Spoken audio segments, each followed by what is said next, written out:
This is a 10-gallon tank in my house. There's a betta in it, and there are shrimp in it, and most people will tell you that's a mistake. I want to explain why it works here. But to do that, I have to tell you where this fish is actually from, because almost nothing you've heard about bettas is quite right.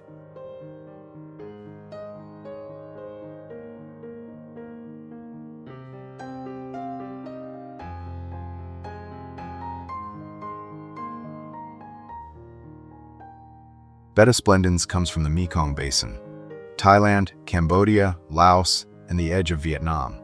Not from fast rivers. Not from anything you'd call scenic.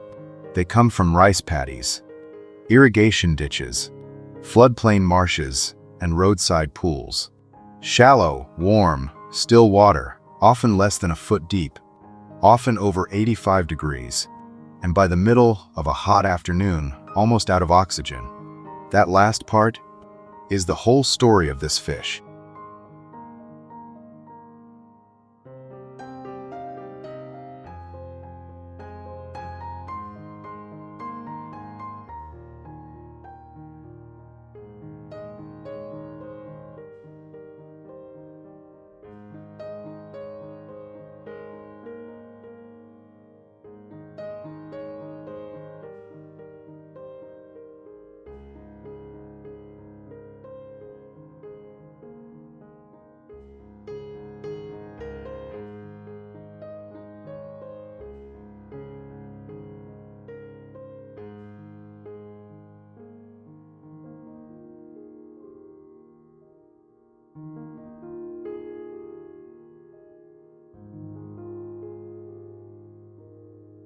A fish in water that warm and that still should suffocate.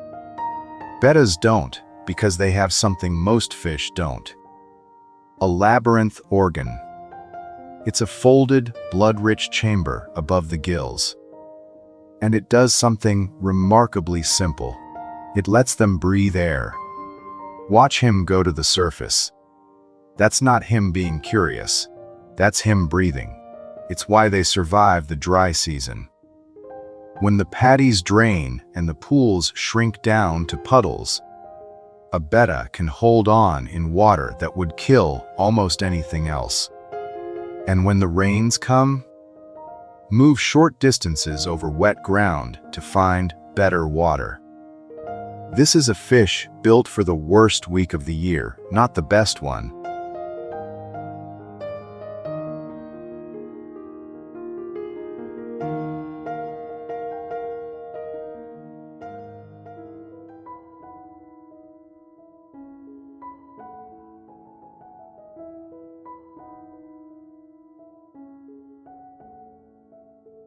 Mine is a plakat.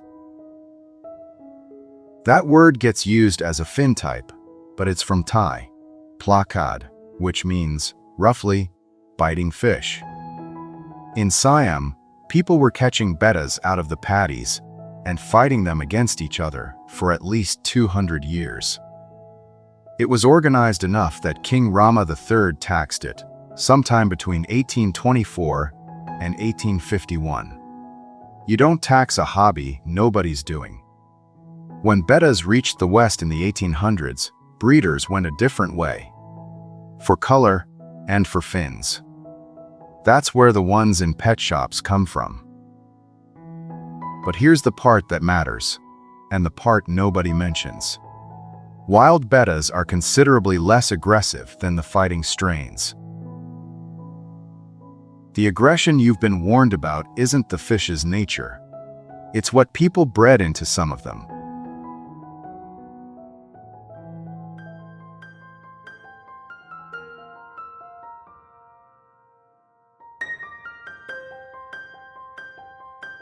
What a wild male actually does is hold a small territory, usually around a bit of floating plant or some debris. He isn't patrolling the whole paddy. He's defending a few square feet of it.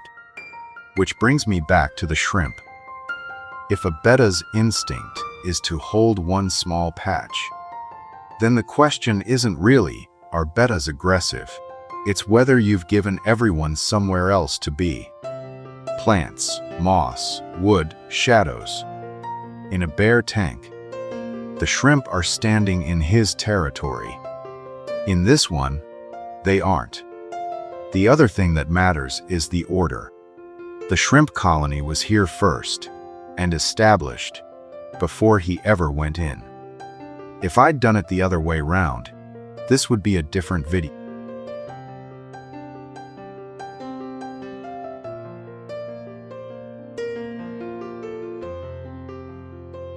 He's never taken an adult shrimp.